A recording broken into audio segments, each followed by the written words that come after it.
बच्चों, आज हम बिंदु पथ स्टार्ट करते हैं 10वीं प्रश्नावली। इसमें से इसको हम दो हिस्सों में बांट के करेंगे। एक हिस्से में तो हम 1 नंबर के सवाल लेंगे।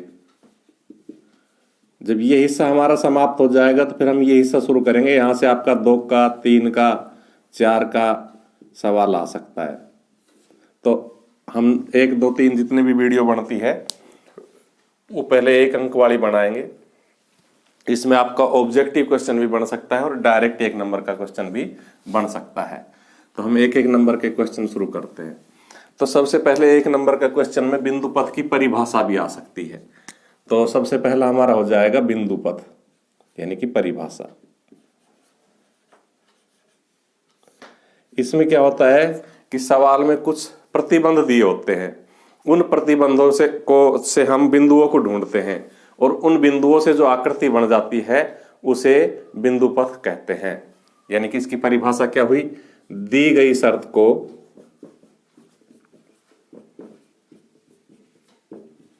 संतुष्ट करने वाले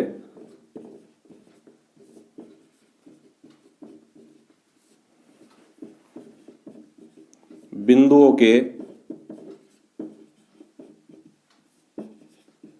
समूह को, उन बिंदुओं के समूह से एक आकार बन जाता है और उस आकार को ही बिंदु पथ कहते हैं। तो उस बिंदुओं के समूह को बिंदु पथ कहते हैं।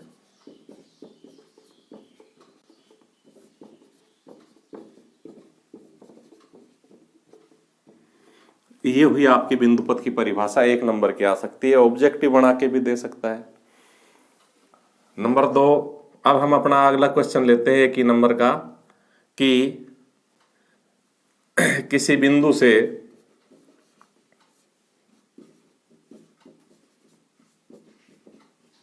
समान दूरी पर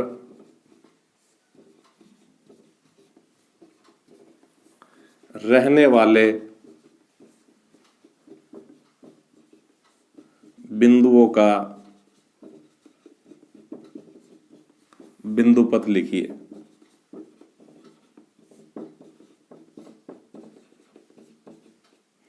यहां एक सवाल से 2 शिकार होंगे।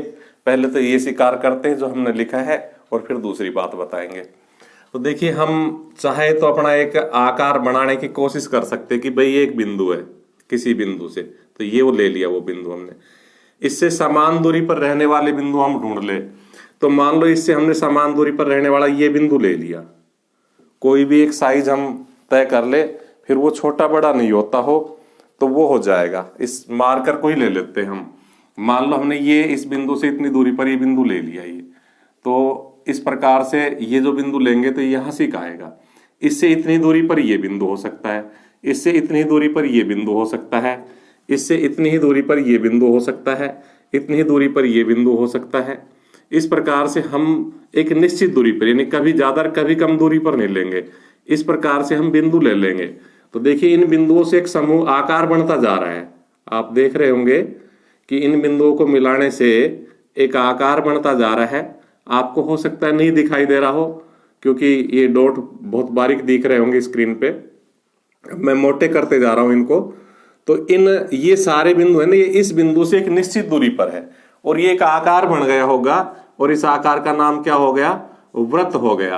अतः हमारा जो सवाल है कि एक निश्चित बिंदु से, एक किसी बिंदु से समान दूरी पर रहने वाले बिंदुओं का बिंदु पथ, तो इसका आंसर क्या हो जाएगा? इसका आंसर हो जाएगा वृत्त। अब आपको दिखने लग गया होगा ये किसी बिंदु है। ये इसको ऐसे भी लिख सकते हैं किसी निश्चित बिंदु से, क्योंकि निश्चित है, फिक्स है।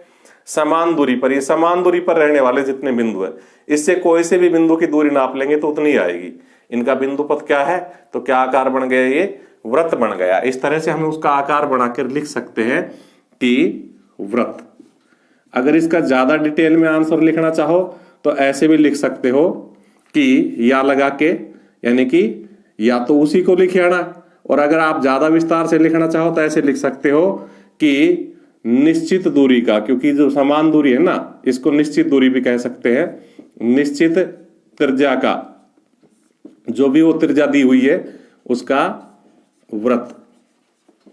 और यहां आपको अंक भी दे सकता है वो कि किसी निश्चित बिंदु से 2 सेंटीमीटर दूरी पर रहने वाले बिंदुओं का बिंदुपथ लिखिए। तो फिर हम यहां क्या लिखेंगे, 2 सेंटीमीटर त्रिज्या का वृत्त। अब मैं कह रहा था कि ये तो एक सवाल का आंसर हो गया। अब इसमें दूसरी बात ये निकल के आती है कि आपकी वृत्त की परिभाषा भी यहां तैयार हो जाती है। तो वृत्त की परिभाषा क्या हुई कि किसी समतल में, क्योंकि बोर्ड अपने आप में एक समतल है, किसी समतल में एक निश्चित बिंदु से, ये एक निश्चित बिंदु है, निश्चित दूरी पर, ये एक निश्चित दूरी हो गई, स्थित बिंदुओं से बनने वाले आकार को या आकृति को क्या कहते हैं, वृत्त कहते हैं। तो इस प्रकार से वृत्त की भी परिभाषा हो गई। अर्थात ये सवाल आ जाए तो वृत्त, और अगर वृत्त की परिभाषा आ जाए तो इसको मॉडिफाई करके आप लिख सकते हो कि किसी निश्चित बिंदु से निश्चित दूरी पर स्थित बिंदुओं के समूह को या बिंदुओं के बिंदुपथ को वृत्त कहते हैं। ये जो क्रम है, सवाल नहीं है ये बुक में, ये क्रम तो मेरे क्रम है कि भाई ये तीसरा हो गया, चौथा हो गया, पांचवा हो गया। बाकी ये प्रश्न आपको बुक में भी मिल जाएंगे कहीं ना कहीं, आप तो मेरे हिसाब से देखते रहिए। तो अगला सवाल है, दी गई रेखा से समान दूरी पर रहने वाले बिंदुओं का बिंदुपथ लिखिए। तो हम पहले एक दी गई रेखा बना लेते हैं। अब इससे समान दूरी पर रहने वाले बिंदु हमने ये ले लिए।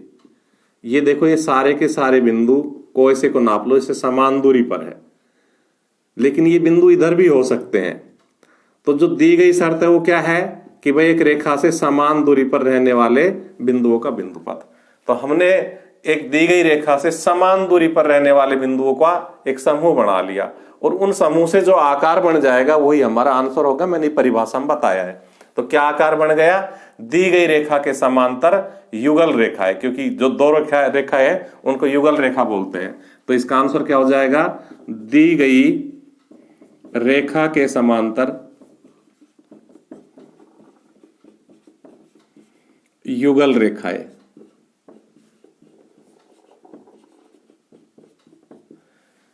इसका भी चित्र तो ऐसा ही बनेगा, लेकिन देखना इसमें अंतर है। यहां 2 समांतर रेखाएं दी हुई है, वहां एक रेखा दी हुई थी।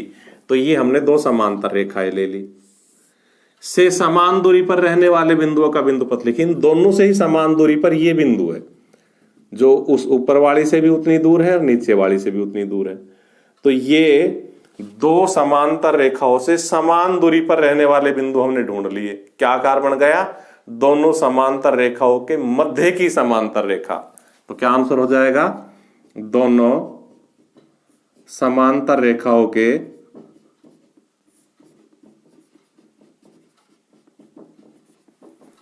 मध्य की समांतर रेखा।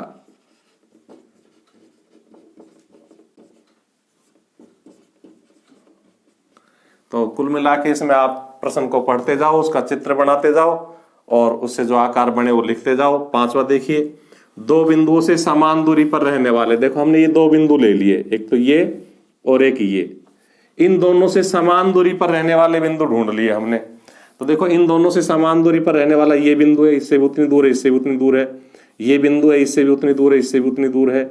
ये बिंदु है, ये बिंदु है, ये बिंदु है, ये बिंदु है।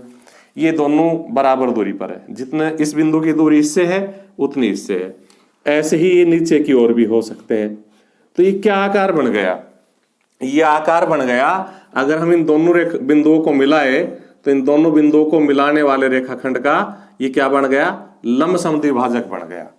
तो हम क्या लिख देंगे इसका आंसर, दोनों बिंदुओं को मिलाने वाले रेखाखंड का लंब समद्विभाजक। दोनों बिंदुओं को मिलाने वाले रेखाखंड का लंब समद्विभाजक। तो इस प्रकार से आप इन सवालों को हल कर सकते हो।